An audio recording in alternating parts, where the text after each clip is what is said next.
महीने में मतलब वही जो हमारे नोट्स थे पुराने उन्हें हमने रिवाइज़ किया। ये सोचते यार ये बिज़नेस कर लेंगे, वो कर लेंगे, ये कुछ और कर लेंगे।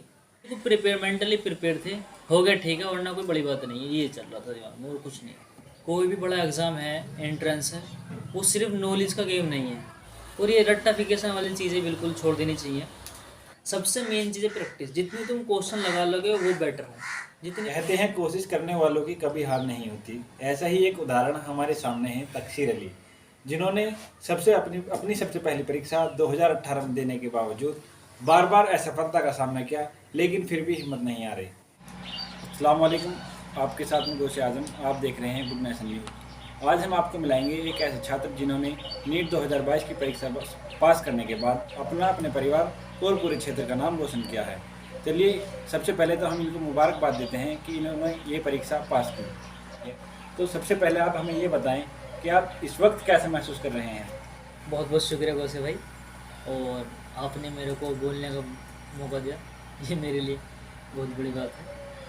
और बात खुशी है तो सभी खुश हैं, बहुत ज़्यादा खुश हैं, और मेरी फैमिली भी बहुत ज़्यादा खुश है, और हम भी खुश हैं, ऐसी बात नहीं है। मेरा आपसे अगला सवाल है कि आप अपनी इस सफलता का क्रेडिट यानी श्रेय किसको देना चाहेंगे। देखो, मेरी कामयाबी का सबसे बड़ा क्रेडिट मेरे पेरेंट्स हैं। उन्होंने कभी मेरे को कभी किसी काम मतलब अगर मैं पढ़ने बैठा हूँ तो कभी कितना ही इम्पोर्टेंट काम हो मुझसे कभी टोका नहीं। अगर पढ़ रहा हूँ तो मैं पढ़ ही रहा हूँ। उन्होंने कभी कितने बड़ा काम हो उन्होंने कभी मेरे को टोका नहीं, और उनका बहुत ही सपोर्ट रहा है। चाहे फैमिली कंडीशन कैसी भी हो, उन्होंने कभी मेरे को किसी की परेशानी नहीं होने दी। तो उन सबसे बड़ा क्रेडिट तो उन्हीं को जाता है मेरा। सब कुछ उन्हीं की वजह से सफल हुआ है। तो आप ये बताएं, आपको इस परीक्षा पास करने में लगभग कितना समय लग गया। परीक्षा मैंने फ़र्स्ट टाइम 2018 में दी थी। उसके बाद मेरे नंबर 300 प्लस थे, और उसके बाद हम लोग कोटा चले गए एलियन में 1 साल तैयारी की। वहाँ पर हमने काफ़ी मेहनत की, और मेरे साथ का लड़का भी था, हम दोनों साथ ही गए थे। उसके बाद हमने दोबारा एग्ज़ाम दिया, तो वही जस्ट 400 प्लस नंबर थे। उसके बाद कोरोना आ गया। कोरोना हम लोगों ने उसके बाद सेल्फ स्टडी की है मैंने। कोरोना में घर पे तैयारी की थी। तो कोरोना के टाइम पर उस टाइम मेरे नंबर 558 थे। तो उस बार मैंने बीएमएस में एडमिशन डाल दिया था, और मैं जहाँ से बीएमएस भी कर रहा हूँ। सेकेंड ईयर चल रहा है मेरा, चल रहा है, उसके एग्ज़ाम होने थे अभी। और उसके बाद मतलब जब फिर फ्री हुआ मैं 2021 में, मुझे टाइम मिला तो मैंने फिर दोबारा नीट दिया। तो फिर भी मेरा थोड़ा 10-15 नंबर कम रह गए। और इस बार भी मतलब एग्ज़ाम दे करके बीएमएस के मैंने फिर मतलब तैयारी किया, मतलब जो नोट्स थे उन्हें रिवाइज़ किया और एग्ज़ाम दिया। बस थोड़ा सही रहा एग्ज़ाम। अपनी सबसे पहली परीक्षा 2018 में देने के बावजूद बार बार असफलता का सामना किया, लेकिन फिर भी हिम्मत नहीं आ रही। बल्कि इतना अंतराल के बाद लोग टूट जाते हैं, बिखर जाते हैं, यहाँ तक कि छात्र सुसाइड की कगार पर भी आ जाते हैं। तो सबसे महत्वपूर्ण सवाल आपसे मैं ये पूछना चाहूँगा कि आपने लगातार 5 साल अपने आप को कैसे कंट्रोल किया। आप सबसे पहले ये बताएं। देखो, आप ये सवाल आपका बहुत ही अच्छा सवाल है ये, कि बंदा इतने टाइम के बाद टूट ही जाता है और यहाँ तक कि गलत कदम उठाने पर मजबूर हो जाता है।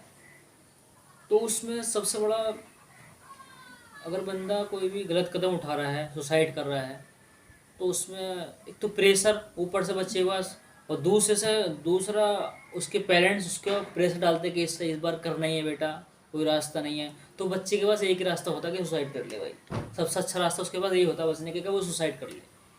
तो मेरा तो यही मानना है कि पेरेंट्स को बच्चों को तो बिल्कुल प्रेशर नहीं डालना चाहिए। यहाँ तक कि अगर उसके मार्क्स भी कम है ना, बेटा सही है, अच्छी बात है, क्योंकि मेरे पेरेंट्स ने भी हमेशा, मेरे मार्क्स कम रहे हैं लेकिन मेरे को हमेशा, यहाँ तक कि मैं अगर थोड़ा मायूस भी हूँ तो हमारे माँ बाप ने, कोई बड़ी बात तो नहीं है बेटा, आगे तो हाँ कोई ज़िंदगी थोड़ा ख़त्म हो गई, मतलब हमेशा इतना मोटिवेट रखा बेइंतहा। तो बहुत सारे लड़के बेचारे कदम उठाते हैं, उसकी वजह मैं मानता हूँ घर वाले ही होते हैं। उसकी वजह भी घर वाले ही होते हैं। अगर घर वाले उनको प्रेशर न डालें किसी भी बात का, तो बच्चा अच्छा करेगा। और तो आप ये बताएं, आपकी पढ़ाई की स्ट्रेटजी क्या रही। पढ़ाई की स्ट्रेटजी, तो सबसे पहले तो जैसे हम कोचिंग में तैयारी करते थे, जैसा हमारे टीचर्स ने बोला तो उन्हीं को फॉलो करते थे हम। पहली बात तो ये, जैसे टीचर ने बोला हमको, हम उन्हीं को फॉलो करते चले। और जैसे ही मतलब सिलेबस पूरा हो जाता था तो टेस्ट सीरीज जैसे होती थी, तो टेस्ट सीरीज में कि कितना सिलेबस पढ़ना है उसी के थ्रू हमने पढ़ा। खैर, इन 5 साल के अंदर कभी कोई ऐसा समय आया जिस वक्त आप खुद अपने अंदर टूट गए हों और सोचा हो कि अब ये नीट की तैयारी छोड़ देनी चाहिए, कुछ काम धंधा या कुछ और कर लेते हैं? क्या कभी ऐसा विचार आपके मन में आया? नहीं, बहुत बार बहुत सारे बिजनेस दिमाग में चलते रह गए थे। ये सोचते यार ये बिजनेस कर लेंगे, वो कर लेंगे, ये कुछ और कर लेंगे। बहुत बार हुआ है जब हमने 2-3 बार दे दिया, लेकिन 2020 में मैंने बीएमएस में डाल दिया तो बिल्कुल फ्री हो गया था मैं भी, कि नीट नहीं देना बीएमएस के बाद तो बिल्कुल भी। लेकिन जैसे जैसे टाइम आता है नीट का, तो नीट में तरफ खींच लेता है फिर दोबारा से फिर अटैम्प्ट दे देते हैं हम, ऐसा हुआ था सर ऐसा। लेकिन हाँ ये सच है कि बंदा 2-3 अटैम्प्ट के बाद यही सोचता है कि कुछ अपना कर ले।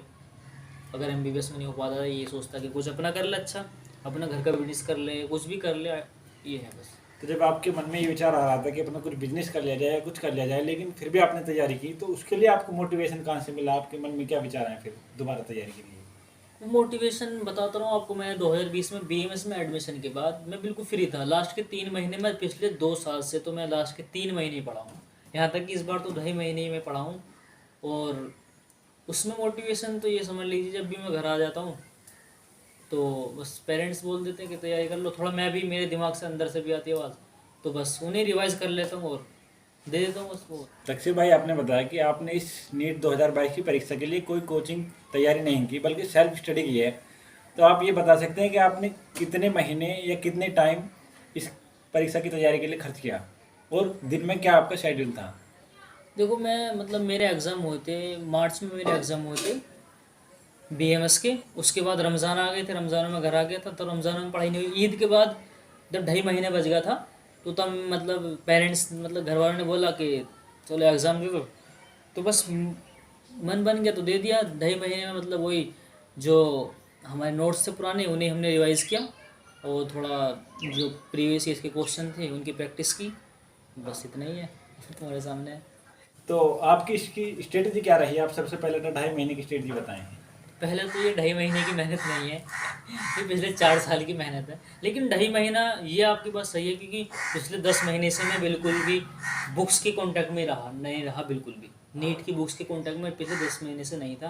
ये 2.5 महीने में मतलब मैंने जो रिवाइज़ किया उसका सबसे बेस्ट ऑप्शन मेरे ये पास ये था कि मेरे नोट्स थे, पहली बात तो ये। दूसरा, मैंने एक टेस्ट सीरीज ज्वाइन की थी, उस टेस्ट सीरीज से मैंने 1 महीना 10 दिन में अपना सिलेबस कर लिया था, तो उसी वजह से मेरा 2-3 बार सिलेबस हो गया था। सबसे अच्छा ये रहा कि टेस्ट टेस्ट देता रहा हर हफ्ते, और यहाँ तक कि लास्ट में तो हफ्ते में 3 टेस्ट 2 टेस्ट दिए थे। तो बस रिजल्ट के बारे में नहीं सोचा कभी मैंने, बस दिमाग बिल्कुल फ्री था मेरा कि हो गया अच्छी बात है, वरना तो अपना बीएमएस चल रही है, ऐसा था बस। अक्षय भाई, आप ये बताएं कि जब आप एग्ज़ाम हॉल में बैठते हैं, या कोई भी, आप पिछली बार से बैठते हुए आ रहे हैं, इस बार भी बैठे हैं, तो आप क्या मन में क्या चल रहा था आपके?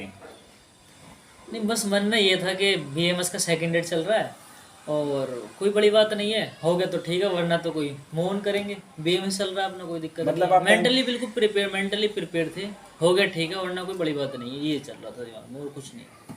देखो आज के टाइम में मेरे को ये लगता है कि जो भी कोई भी बड़ा एग्ज़ाम है, एंट्रेंस है, वो सिर्फ नॉलेज का गेम नहीं है, वो मेंटली प्रिपेयर होना बहुत ज़रूरी है। किसी भी एग्ज़ाम को क्रैक करने के लिए मेंटली प्रिपेयर होना, मैं चाहता हूँ 70% उसी का रोल होता है, मेंटली बंदा कितना प्रिपेयर है। क्योंकि मेरे साथ के लड़के हैं उन्हें बहुत नॉलेज है, बहुत ही ज़्यादा, बहुत ज़्यादा है, लेकिन वही होता है कि एग्ज़ाम हॉल में तुम वो 5-3 घंटे किस तरह बिता रहे हो। सबसे बड़ी बात ये है, जो उन 3 घंटों को अच्छे से बिता लेता है वो बाजी मार जाता है। खैर बस यही है, मेंटली जितना प्रिपेयर रहता है बंदा वो कर लेता है ये। तक्षय भाई, आप ये बताएं, जब आप एग्ज़ाम हॉल में इस बार बैठे, तो आपने सबसे पहले आपने अपना टाइम मैनेजमेंट कैसे किया कि कितने घंटे में फिजिक्स करनी है, कितने में केमिस्ट्री और कितने में बायोलॉजी करनी है? आपने इन सब चीज़ों को कैसे मैनेज किया? ये आपका बहुत अच्छा सवाल है। उसमें देखो, मैं एक टीचर थे, मतलब यूट्यूब पर मैं उनकी वीडियो देख रहा था, तो उन्होंने मतलब मैं भी हमेशा अगर मार खाया हूँ तो इसमें खाया हूँ अब तक। पेपर मैनेजमेंट की टाइम मैनेजमेंट किस तरह करना पे एग्ज़ाम टाइम पे एग्ज़ाम हॉल में, तो उसमें एक टीचर थे, उन्होंने ये बोला था कि उन्हीं को मैंने फॉलो किया है, सही बात तो ये है। और मैंने वो वीडियो मैंने 2 महीने पहले दी थी, एग्ज़ाम से 2 महीने पहले, उसी के थ्रू मैंने प्रैक्टिस की। ऐसा नहीं कि मैं मतलब लास्ट टाइम मैं देख करके वहाँ, ऐसा कभी नहीं होता। तुम्हें पहले उसकी प्रैक्टिस करनी होगी। किसी भी कोई भी तुमने कुछ स्ट्रेटजी बनी, उसकी प्रैक्टिस बनती है। सपोज उन्होंने ये बोला था कि जंपिंग टेक्निक होती है। जंपिंग टेक्निक मान सकते हो तुम कि ये क्वेश्चन पढ़ा आगे तो ठीक है, दूसरा क्वेश्चन आया नहीं तो छोड़ो। ऐसा नहीं कि उस पर रुक जाओ, क्योंकि टाइम सेकंडों का टाइम होता है। एक सेकंड के लिए 30 सेकंड 40 सेकंड तुम्हारे पास होती है। तो ऐसा नहीं है कि पहला क्वेश्चन तुमने कर दिया, दूसरा तुमसे नहीं हो रहा तो उस पर टिके रहो, छोड़ नहीं हो रहा तो कोई बात नहीं, जितने होते रहे मारते रहे। ये था जंपिंग टेक्निक। सबसे बेस्ट फॉर्मूला है, सबसे best formula strategy course paper solve करने की जंपिंग टेक्निक है। जो हुआ सही है, नहीं हुआ चलते रहो, नहीं हुआ चलते रहो। वही मैंने किया। यहाँ तक कि उसी से मेरा मतलब इस बार का सिलेक्शन जो था, फिजिक्स तो बिल्कुल ख़त्म थी इस बार। मतलब ये मान सकते हो, जो फिजिक्स तक पहुँच गया उसको सिलेक्शन हो गया। जिसने इस बार फिजिक्स अटैम्प्ट कर ली उसका सिलेक्शन होगा, क्योंकि जो टाइम इस बार पिया है, जो टाइम लगा है वो बायोकेमिस्ट्री में लगा है। यहाँ तक कि 70% टाइम से ज़्यादा बायोकेमिस्ट्री, यहाँ तक कि बायो में तो बच्चों की 1.5 घंटे में बायो हुई है।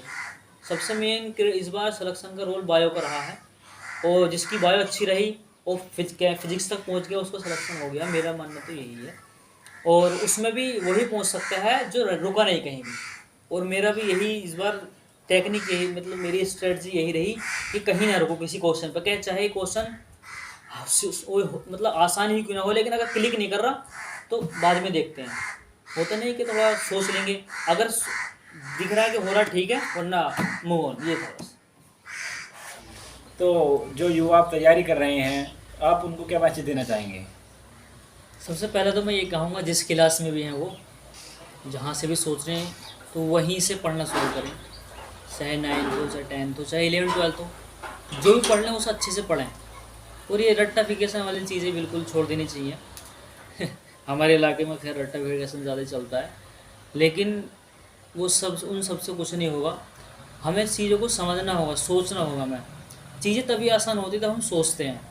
हम याद तभी रख सकते हैं जब हम उसे मतलब प्रैक्टिकली लेने की कोशिश करते हैं। कोई भी चीज़ होती है, साइंस तो सारा प्रैक्टिकल है। अगर हम उस साइंस को प्रैक्टिकली पढ़ेंगे तो हमेशा याद रहेगा, वो चीज़ें वो हमेशा याद रहेंगी।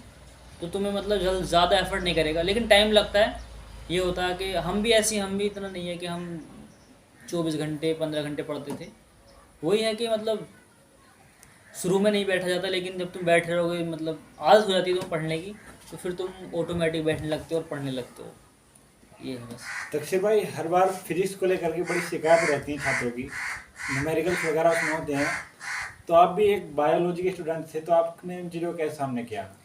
देखो, फिजिक्स की मेडिकल लाइन में तो सबसे बड़ी शिकायत फिजिक्स की ही है। बच्चे सोचते हैं कि अब मेडिकल हमने बायो लिया तो फिजिक्स नहीं पढ़ेंगे। ऐसा नहीं है बिल्कुल भी। और यहाँ तक कि नीट में तो बिल्कुल भी नहीं है, बिना फिजिक्स के तो होता ही नहीं सिलेक्शन। आज पहला टाइम ये था कि अगर हमने बायो केमिस्ट्री पढ़ ली और फिजिक्स में 60-70 नंबर लिया तो एडमिशन हो जाता, सिलेक्शन हो जाता। आज के टाइम में ऐसा बिल्कुल नहीं है। आज के टाइम में तीनों सब्जेक्ट का इक्वल इम्पोर्टेंस है। और उसके लिए मतलब यही है कि सबसे मेन चीज़ अपना कंसेप्ट बहुत अच्छा करो। कंसेप्ट जितना बेहतर कर लोगे वो बढ़िया, और उसके बाद जितनी प्रैक्टिस कर लोगे उस कंसेप्ट की बढ़िया है। अब ये नहीं कि हम बार बार अपना नोट्स पढ़ रहे हैं, बार बार पढ़ रहे हैं, क्योंकि हमने भी खूब पढ़ा है, लेकिन कुछ नहीं होता नोट्स पढ़ने से। नोट्स प्लस प्रैक्टिस, सबसे मेन चीज़ है प्रैक्टिस। जितनी तुम क्वेश्चन लगा लोगे वो बेटर है।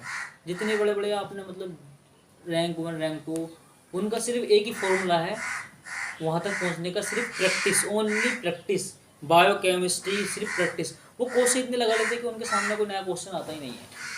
तक्षिर भाई, आपकी कक्षा 12 की पढ़ाई किस बोर्ड से हुई, कैसे हुई, इसके बारे में आप कुछ बताना चाहेंगे? मैंने मतलब 12th तक तो मैं यूपी बोर्ड से पढ़ा हूँ, और उसके बाद मतलब यूपी बोर्ड मतलब मैं अपने यहीं से, एक कस्बा है वहीं से मैंने 12th की है। और बचपन से यूपी बोर्ड से पढ़ा हूँ। कभी मतलब ऐसा नहीं कि सीबीएसई बोर्ड में। तो एनसीईआरटी भी कभी ज़िंदगी में नहीं देखी थी, 12th तक तो बिल्कुल भी नहीं देखी थी। क्योंकि उस टाइम जब हमने 12th किया था उस टाइम अपने यूपी बोर्ड की बुक्स चलती थी, तब एनसीईआरटी मैंने देखने पहली बार ज़िंदगी में एनसीईआरटी बाहर निकलने के बाद देखी थी। तो उसमें यही है मतलब थोड़ा हम लोगों को बहुत परेशानी हुई। और मेरी जो कोचिंग थी वो इंग्लिश में थी, तो शुरू के 2 महीने तो मेरे को बहुत परेशानी हुई। यहाँ तक कि मैं जो बायोलॉजी पढ़ता था वो एक बुक मैंने रख रखी हिंदी की, एक रख रखी मैंने इंग्लिश की। तो उसमें बहुत सारे मतलब मेरे साथ के बंदे 1 घंटे में 1 चैप्टर पढ़ ले और 1 घंटे में 1 पेज पढ़ पाता था। तो उसमें मतलब मैंने थोड़ा फेस किया, वो बहुत ही मेरी लाइफ का मैं मानता हूँ बहुत ही क्रिटिकल टाइम रहा, बहुत ही ज़्यादा। उससे मतलब मैंने मेहनत, वो मेरे लिए बहुत ही ज़्यादा मेहनत करने का वो टाइम था। तो 2 महीने मैंने मतलब फिर मैंने हिंदी की बुक छोड़ दी थी। ऐसा नहीं कि मेरी मतलब हिंदी इंग्लिश ख़राब थी, आती नहीं, इंग्लिश अच्छी थी, लेकिन कभी इंग्लिश की बुक्स नहीं पढ़ी थी। मसला ये था, कभी साइंस इंग्लिश में नहीं पढ़ा, कभी साइंस हमेशा हिंदी में पढ़ा है। तो उसको लेकर के फिर मैंने 2 महीने, अगले 2 महीने बिल्कुल मैंने हिंदी की बुक को हाथ नहीं लगाया। उससे क्या हुआ, फिर मेरा दिमाग ही इंग्लिश सोचता था, इंग्लिश ही पढ़ा, तो फिर रिदम बन गया। उसके बाद सब आसान होता, आसान। तो तकसीर भाई, आप ये बेसिक शिक्षा से लेकर आप के बारे में आप कुछ कहना चाहें, जहाँ से आपकी प्राथमिक से शुरू हुई हो? बस पिछली ज़िंदगी तो हमारे गांव से शुरू हुई है, एक छोटी चौपाल से। लेकिन छोटी बेशक है, नाम बहुत बड़ा है उसका इलाके में। और वहाँ से इंजीनियर, डॉक्टर, आप सभी चौपाल, लाइन उस स्कूल का पूरा नाम बता सकते हैं क्या? है। मरकई दरसगाह इस्लामिया फ़ोकानिया पब्लिक स्कूल। और तो उसी में हम लोग मतलब 8 क्लास तक पढ़े हैं। और वहीं से मतलब हमारा बेसिक सब चीज़ें, वहीं से हम स्ट्रॉन्ग बने पढ़ने में। वही सबसे बड़ी नींव थी हमारी। वो मजबूत थी हमारी, तो हम फिर आसान, हम सब चीज़ें हमारे लिए आसान रही आगे के लिए। तकसीर भाई, आपके मन में डॉक्टर बनने का सपना या विचार कहाँ से आया? डॉक्टर बनने का सपना मतलब नीट का सपना तो 12th के बाद ही आया, सही बात तो ये है कि नीट देना है। लेकिन डॉक्टर का सपना ये 10th 9th क्लास से था कि डॉक्टर ही बनना है। यहाँ तक कि मेरा मैथ भी बहुत अच्छा था, मेरे दिमाग में तो मैथ भी वो भी आता था कि मैं इंजीनियर बन जाऊँ।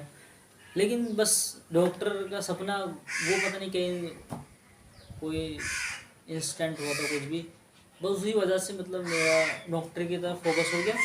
तो फिर मैंने मतलब ऐसा नहीं कि साइंस में मतलब खूब मेहनत की, और उसके बाद मैंने बायोलॉजी चूज़ की थी 11th में। तो बस उसी टाइम से मतलब मेहनत की, ये है बस। तकसीर भाई, आपका बहुत बहुत शुक्रिया, आपने अपना कीमती समय निकाल कर हमें कुछ समय दिया। इस अल्लाह से दुआ है कि आप एक सफल डॉक्टर बने और समाज और इस देश की तरक्की के लिए काम करें। धन्यवाद। मिलते हैं आपसे अगली वीडियो में।